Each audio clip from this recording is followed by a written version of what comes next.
Alors, donc, à présent, après ce scouting report pour présenter un peu la théorie du joueur, qu'est-ce qui pourrait marcher et très très bien marcher, évidemment. Maintenant, la question du DPOY. Qu'en est-il du défenseur de l'année? Maintenant que j'ai un peu présenté le profil, qu'en est-il de mérite-t-il le défenseur de l'année? Et donc, c'est maintenant qu'on passe à la deuxième partie, la partie où on va tenter de mesurer la valeur de Wembanyama. Ou en tout cas, plutôt, on va essayer de trouver des marqueurs. Parce que on peut le faire d'ailleurs sans les stats au début, mais c'est vrai qu'on va vite arriver sur des éléments qui sont non pas, c'est pas qu'ils sont inquantifiables, c'est sans doute qu'on aura chacun des avis un peu différents. Je pense qu'on peut argumenter de par le fait que, en effet, il y a une protection de panier qui est dingue. Je pense que pour beaucoup, l'argument du nombre de contres, le chiffre brut par match est important. J'avoue que pour moi, il l'est moins. Ce que je mettrais plutôt en avant, c'est l'intimidation au panier, peut-être. L'aspect aussi de flexibilité de son profil, comme on a dit, donc sur le ballon, loin du ballon, en roamer, en drop, au post-up aussi, y compris en post-up, puisque face à des Jokic ou autres, il a pu faire des trucs performants. Donc voilà, on peut rester sur ce genre d'argument. Et le problème, c'est que pour moi, on ne sera pas totalement dans un peu l'exactitude de la mesure. Alors avec les stats non plus, mais ça peut être intéressant d'aller voir ce qu'on peut trouver de ce côté-là. Moi, j'ai un peu mon raisonnement, j'ai un peu mes idées, un peu hors stats, que je pourrais peut-être vous présenter si ça vous dit, mais j'avais tout de même envie de faire un petit tour par les stats pour voir comment est-ce que les stats, donc les informations, peuvent nous aider à quantifier son impact défensif, mais aussi, et surtout, comment est-ce que les stats ne le font pas, en fait. Et finalement, quand on arrive à cette discussion de mérite-t-il le défenseur de l'année de 2024 ou pas, en fait, on arrive à la question très, très large et qui est centrale, qui est vraiment centrale dans le basket, qui est de comment mesure-t-on une performance? C'est compliqué ça. C'est tout le cœur du basket. C'est comment est-ce qu'on fait pour mesurer vraiment un niveau de performance et un niveau d'impact. Bon, c'est vrai qu'on peut d'une part essayer de s'affranchir du biais collectif, comme on dit, surtout que dans le cas des Spurs, comme dit, on est vraiment dans un cas très polarisé, avec un joueur très fort, une individualité très forte d'un côté, et de l'autre un collectif qui finalement est très mauvais. Donc ce cas-là est assez intéressant vis-à-vis de cette vision, comme on l'a développée, mais une fois qu'on s'affranchit un peu, pour moi, dans mon cas en tout cas, moi j'essaie un peu de m'affranchir de ça, puisque c'est un trophée individuel, et donc si l'individu rayonne, j'ai envie de le récompenser. Si en effet il fait passer les Spurs de 1 sur 20 à 8 sur 20, ok, 8 sur 20 c'est pas top, mais ça fait un écart de plus 7, par exemple, là où peut-être d'autres défenseurs font passer certaines équipes de 15 sur 20 à 18 sur 20, ou à 19. 19 sur 20 c'est mieux, mais l'écart de l'individu finalement n'est que plus 4, de 15 à 19. Alors que peut-être que Wembanyama, on passe de 1 sur 20 à 8 sur 20, donc plus 7. Donc voilà, moi j'essaie un peu de m'affranchir de ça. Il y a pas mal d'arguments un peu tactiques qu'on a déjà développés, mais voilà, je veux pas redire tout ce qui est polyvalence de rôle, pick and roll, protection du panier, l'isolation parfois aussi, le post-up, je veux dire. Voilà, le rebond qui est une part assez cruciale là-dedans, et c'est un rebondeur qui a des outils assez formidables. Donc voilà, il y a un peu toute cette question pour moi de comment est-ce qu'on mesure une performance qui est au cœur de tous les débats, et aussi, par extension, forcément, on en arrive à la question de est-ce vraiment possible de la mesurer correctement, cette performance?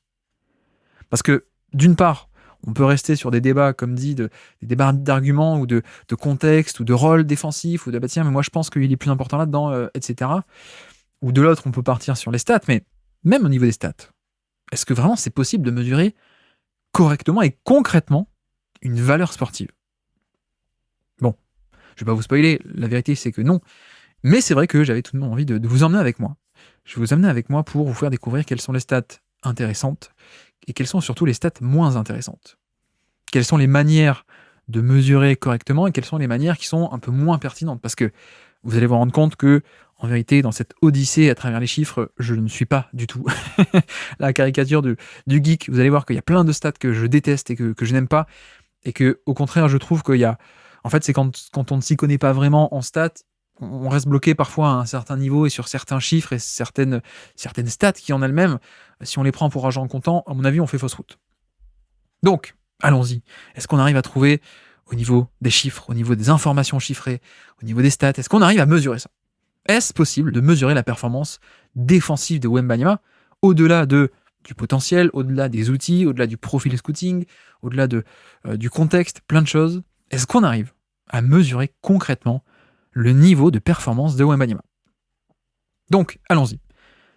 Premièrement, j'avais envie de faire un petit détour d'abord du côté des stats qu'on appelle les stats all-in-one. Et je peux vous le dire directement, ce sont des stats que je n'aime pas du tout, que je déteste même. Que vraiment je déteste. Je suis vraiment pas fan du tout. Pour une raison qui est assez simple. Pour moi, les stats intéressantes, ce sont des stats qui mesurent ce qui se passe sur le terrain. Les stats all-in-one, comme on dit, donc c'est une stat all-in-one, un seul chiffre qui va donner la valeur d'un joueur. On appelle ça all-in-one. Et le problème que j'ai avec ces stats, c'est que ce ne sont pas des mesures. Ce ne sont pas du tout des mesures concrètes d'un événement ou de plusieurs événements qui se passent sur le terrain. Ce sont plutôt, en fait, c'est un peu... En fait, c'est la tambouille. Et la tambouille, d'ailleurs, un peu arbitraire de quelqu'un, d'un humain derrière. Je vais dérouler, si vous voulez, mais les stats all-in-one, donc les stats qui vous donnent un chiffre dans un certain modèle pour une performance offensive, défensive ou générale, sachez qu'en général, pourquoi est-ce que ces stats ne sont pas toujours intéressantes, et pour moi elles ne le sont pas, c'est parce que en fait c'est simplement le choix arbitraire de quelqu'un qui dit on va faire telle équation avec telle pondération de tel facteur, on va le multiplier par 4 et celui-là par 2. Voilà, très simplement. Et ça pour moi, non, ça me plaît pas du tout parce que ce n'est pas un reflet direct et comment dire, sans interférence de ce qui se passe sur le terrain. Moi ce qui m'intéresse dans les stats, ce sont les informations de ce qui se passe sur le terrain. Tout ce que je fais au maximum, je le fais avec l'œil, avec l'analyse tactique et scouting. Et les stats, c'est un peu la béquille de on peut pas regarder des millions et des millions de possessions, même si on pourrait pas tout retenir en tête et on pourrait pas calculer des divisions d'efficacité. Enfin bref, c'est inhumain, bien entendu. Et donc les stats qui m'intéressent, ce sont les stats de mesure. Qu'est-ce qui se passe sur le terrain? Donc autant vous dire que les all-in-one, quelqu'un vient un peu faire sa tambouille, j'aime pas trop. Et j'aime pas aussi la manière dont certains qui commencent un peu à s'intéresser aux stats, mais connaissent pas trop, parfois s'accrochent un peu à ce genre de chiffres. Et je trouve en plus que ça fait une mauvaise pub aux stats parce que ça fait un peu formule magique. Littéralement, c'est la formule de quelqu'un. Et ça fait un peu, sorti de mon chapeau. Tiens, Wembanyama, il est à 5,43 au niveau de telle stat all-in-one défensive. On sait pas d'où ça vient, on sait pas pourquoi, on sait pas quelle interférence, on sait pas quelles sont les faiblesses de la stat. Donc je pense qu'au final, ce sont des stats qui un peu desservent la cause, en vérité. Qui peuvent être intéressantes, attention, toutes ne se valent pas, mais qui globalement, moi je suis assez peu fan. Mais allons-y, regardons. Premier truc qu'on peut regarder, c'est ce qu'on appelle le BPM, donc le Box Plus Minus. Et notamment défensif, le Defensive Box Plus Minus. Qu'est-ce que c'est? Je vais l'expliquer, mais sachez que Wembanyama est 2e de NBA. Donc là, si on connaît pas trop, on se dit quand même, le defensive BPM, il est 2e de NBA, c'est quand même top. Le premier, c'est notre ami Nikola Jokic. Bon, là déjà, il y a peut-être un truc qui cloche. En tout cas, ça paraît pas intuitif que le meilleur défenseur de NBA, celui qui a le meilleur score dans cette stat, ce soit Jokic. Qui est c'est pas sur le Basket Lab qu'on va dire le contraire, un joueur absolument fabuleux, historique, 4 MVP à la suite, etc. Bon, Jokic, c'est pas le meilleur défenseur de NBA. Et le truc que j'aime pas avec le BPM, pour l'expliquer un peu, le BPM, le Box Plus Minus, donc de Basketball Reference, ce que j'aime pas du tout, c'est que, en vérité, c'est un peu une stat qui est trop, et même beaucoup trop, liée au box score. Donc, en fait, si vous faites de grosses stats au niveau du box score, donc rebond, interception et contre, en général, vous allez avoir un top score de BPM parce que, en fait, le BPM, c'est pas tant une mesure si complexe que ça, c'est plutôt une formule où les mecs, en fait, ils font un peu leur tambouille, comme dit, ils font leur propre équation et c'est une équation dans laquelle on donne beaucoup de valeur aux chiffres bruts, en fait. Sachant que, vous le savez peut-être, mais les chiffres bruts du box score ne sont pas du tout une mesure, une stat pertinente de la valeur. C'est des marqueurs, mais c'est pas toujours des marqueurs très pertinents, surtout pour la défense. Donc, de manière générale, moi, le BPM, j'aime pas du tout. Je sais que, notamment, Jokic, certains utilisent l'argument pour dire Jokic, c'est le meilleur de all-time ou pas loin parce qu'il a les meilleurs scores de BPM de l'histoire. Bon, non, c'est pas le bon argument du tout. Moi, j'aime pas du tout ce BPM. Le truc, c'est que Jokic, en fait, il fait beaucoup de passes et voilà, exemple de choix arbitraire. J'en avais parlé à l'épisode 8, je crois, du Basket Lab, donc c'était tout au début. Mais dans le BPM, notamment, il multiplie le facteur de coefficient au niveau des assists, par exemple. Il est très fort pour les pivots est beaucoup moins fort pour les meneurs. Parce que, soi-disant, enfin en tout cas pour eux, dans ce qu'on a toujours fait et ce qui est un peu la norme, les pivots font moins de passes que les meneurs, donc ça a plus de valeur. Voilà, un peu cette vision à l'ancienne, et donc Jokic, qui est un pivot, mais un pivot passeur, il a un méga boost parce que multiplié par 8 ou par 22 son score d'assist, comparé à un meneur qui va avoir son score d'assist, son nombre d'assists multiplié par un coefficient de plus 2, plus 3 à peine. Donc forcément que Jokic fait tout péter. En plus, il y a les rebonds, en plus, il y a les points, donc niveau stat brut, on est pas mal au niveau du BPM, et au niveau BPM défensif, c'est un peu pareil. Rebond, steal, bloc, voilà, c'est de gros marqueurs du box score voilà, le BPM c'est ça. Donc pour ça que j'aime pas trop. Et d'ailleurs, je vous ai cité Jokic, beaucoup de rebonds, beaucoup de steals et quelques blocs aussi, mais c'est un peu comme ça qu'on explique qu'il a un tel score et le meilleur de NBA. Et puis autre exemple, Domantas Sabonis par exemple est 6e de ce modèle. Bon, il y a un truc qui cloche. Là, je pense qu'on sera d'accord. Le BPM n'est pas une mesure de la valeur défensive. Pourquoi Sabonis est 6e ? C'est parce qu'il prend des tonnes de rebonds. Voilà, très simplement. Je caricature, mais c'est un peu ça. Le BPM, c'est très lié au box score. Beaucoup trop, d'ailleurs, lié au box score pour que ça soit pour moi une stat pertinente. SGA aussi, par exemple. Shai Gilgeous-Alexander, qui était un défenseur très, très playmaker, mais assez imparfait dans tout ce qui est défense on-ball et même off-ball. Il est 8e. Il est 8e de ce modèle parce qu'il fait beaucoup d'interceptions. Et donc, méga boost de la part du box score. Donc voilà. Gafford, Daniel Gafford est 12e aussi. Alors que, c'est quand même un joueur avec d'énormes imperfections, et Dieu sait que je l'aime, c'est mon chouchou depuis Chicago, même à l'époque, j'étais un peu le seul sur Terre. Mais voilà, Gafford est 12e du modèle. Voilà, faut pas chercher loin, Gafford contre, beaucoup de contre par minute passée sur le terrain notamment. Luka Doncic est 15e de ce modèle. Est-ce que Luka Doncic est vraiment le 15e meilleur défenseur de NBA ? Bref, vous avez compris un peu l'idée. Donc le BPM, il est 2e, super, mais on met de côté. Ok. Autre stat un peu all-in-one, toujours pour aller là-dessus. Wembanyama a le 5e meilleur score au niveau du Defensive Win Share. Donc, un peu ce qu'on appelle les victoires partagées, en gros, littéralement. Donc, quelle est la part individualisée, quelle est la part de victoire qu'on peut attribuer à un joueur. Voilà, c'est un peu l'idée, et surtout, donc spécialement pour la défense. C'est une stat de basketball référence, qui, d'ailleurs, un peu d'histoire, basketball référence, et bien de baseball référence. À la base, c'est créé par des mecs du baseball. Il se trouve qu'en baseball, c'était un sport avec beaucoup moins d'interaction. Et eux, ils ont ce qui s'appelle le WAR, W-A-R, et qui est une all-in-one, mais qui est évidemment plus pertinente parce qu'il y a beaucoup moins d'interaction, donc la stat est plus intéressante. Et ils ont essayé de faire un peu la même chose avec le basket, et avec donc les win shares, plutôt que le WAR. Et c'est pas mal, mais c'est largement imparfait, quoi. Et il est 5e de NBA, pour le coup, Wembanyama là-dessus, 5e, donc on se dit, c'est pas mal déjà, pour juger un modèle. Gobert est premier. Donc c'est pas Jokic qui est premier, c'est Gobert qui est premier. Tu dis, Wembanyama 5e, pas mal. Gobert premier, pas mal aussi. C'est plutôt, vous voyez que c'est quand même meilleur que le BPM, a priori. Jokic est 2e. Anthony Davis est 3e. Et ensuite, Anthony Edwards est 4e. Voilà. Et après, c'est Wemby, Chet et Bam Adebayo. Alors, de deux choses l'une.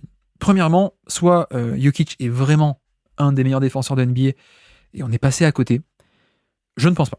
Et pourtant, je suis un de ses défenseurs en termes de sa valeur défensive est très sous-cotée parce que il y a une question de placement, il y a une question d'intelligence, il y a une question de voilà, il a une vraie, il a de très très bonnes qualités défensives, mais j'irai pas jusqu'à dire que il est 2e de NBA. Non, je pense pas. Et puis surtout, l'indicateur intéressant là-dessus, c'est aussi Anthony Edwards 4e. Edwards, pourquoi est-ce qu'il a un tel score ? C'est parce que il partage beaucoup de ses minutes avec Gobert, et donc quand on individualise la stat, il a un top score, mais parce qu'en fait, c'est surtout la valeur de Gobert qui, sur les minutes passées sur le terrain, déteint aussi sur Edwards, entre guillemets. Donc voilà, defensive win share, je suis pas très fan non plus. Je suis pas très fan. Même pas du tout. Autre stat, all-in-one, on finit avec celle-ci rapidement, pour vous expliquer. Alors oui, pardon, le win share, c'est vrai qu'on essaie d'inclure un peu plus, comme je l'ai dit, un peu plus de données de on-off, de plus-minus sur le terrain, quoi. Là où BPM, c'est vraiment axé box score principalement. Win share, c'est un peu plus nuancé, mais comme dit, il y a aussi des imperfections. Et c'est vrai que parmi les all-in-one, celle que j'aime le plus, ou plutôt, pour faire une Roland Courbis, c'est celle que je déteste le moins, c'est tout ce qui est Raptor d'un côté et LeBron. Alors, qu'est-ce que c'est ça ? Qu'est-ce que c'est que ça encore ? Raptor, LeBron, ce sont des stats all-in-one, donc c'est des acronymes. Si vous n'étiez pas au courant, le Raptor, c'est fini. Raptor, c'est mort depuis cette année d'ailleurs, puisque le site 538 qui produisait ça a été fermé en fait, tout simplement. Ou en tout cas, la section basket a été fermée. Et puis donc l'autre, c'est le LeBron. LeBron pour une stat de Basketball Index, qui est une de leurs seules stats que j'aime bien. Moi, le LeBron, c'est peut-être la meilleure stat all-in-one, je trouve, parce que y a en fait, dans la fameuse équation, donc il n'y a pas des facteurs aussi arbitraires que pour le BPM, par exemple. Et surtout, il y a un effort de régression linéaire, pardon. Il y a un peu de la régression linéaire derrière, si ça vous intéresse, si vous êtes fan de maths. Bon, bref, c'est un truc Luck Estimated, Basketball, blablabla, acronyme. Ils essaient un peu de s'ajuster pour la valeur sur le terrain, la chance de réussite au tir de l'adversaire ou pas, plein de facteurs. C'est les moins pires. C'est un peu le LeBron, c'est un peu la moins pire. Et sur ce modèle, eh bien, il est 3e de NBA, Wembanyama. 3e. Premier, nous avons Rudy Gobert, ça colle. Claxton, 2e, donc c'est pas mal. Wembanyama, donc 3e. Et 4e, nous avons Jonathan Isaac. Franchement, LeBron, comme dit, j'aime pas mal. J'aime pas mal, mais après, le problème avec les all-in-one, et la seule que je considère, moi, c'est le LeBron de Basketball Index, mais ce qu'il faut garder en tête avec ces stats all-in-one, c'est que elles sont bien, elles peuvent être bien pour donner une idée globale. Vraiment, c'est ça le but. Là, par exemple, c'est Claxton, il est pas mal, Isaac, il est pas mal, Wembanyama aussi. Voilà, c'est un peu une question de viser par groupe, en fait. Il faut utiliser ça et voir ça comme une espèce de données par groupe. Ça donne une idée très globale de à peu près où se situe, dans quel tiers, on va dire, premier, ou dans quel quart, premier quart, deuxième quart, troisième quart et dernier quart.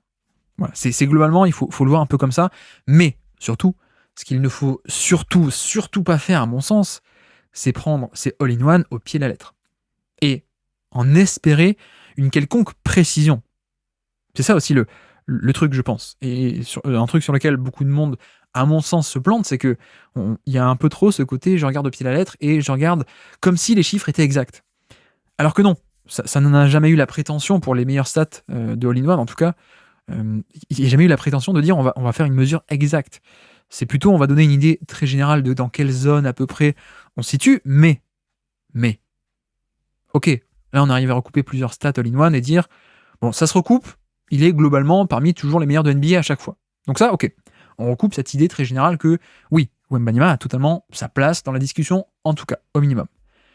Mais le truc, c'est que, comme dit, ça sert pour une idée générale, mais pas pour de la précision. Or, quel est le but d'aujourd'hui ? Et quel est le but de tout débat sur le défenseur de l'année ? C'est pas d'être dans une idée générale. Et je pense qu'il ne faut jamais utiliser ces stats ni pour le DPOY, ni pour le MVP, ni pour n'importe quel trophée au final, puisque ce sont des stats qui donnent une idée globale, mais ce n'est pas ce qu'on cherche ici. Ici, on cherche précisément, pardonnez-moi, mais on cherche précisément la précision. On cherche à déterminer et à discriminer quel va être celui qui est un peu meilleur que l'autre. On va chercher vraiment à mesurer ça. On tente de mesurer la précision de qui est premier, qui est deuxième, qui est troisième. On ne cherche pas à globalement savoir si un joueur est élite ou plutôt moyen, ou plutôt mauvais. Là, dans une course comme ça, de qui est le meilleur de NBA, qui est le meilleur, si on le cherche à le déterminer, c'est qu'on cherche un peu de précision. Donc, forcément, que ces stats, qui peuvent être utiles pour une idée un peu générale, il ne faut pas les utiliser du tout, à mon sens, du tout pour un trophée. Là, on essaie d'être précis, de mesurer précisément la valeur. On laisse ça de côté. Pas de all-in-one. Ok. Merci d'avoir écouté cet extrait. S'il vous a plu, l'émission complète est disponible en description et on se donne rendez-vous sur le feed principal du Basket Lab pour l'intégralité des podcasts. À bientôt.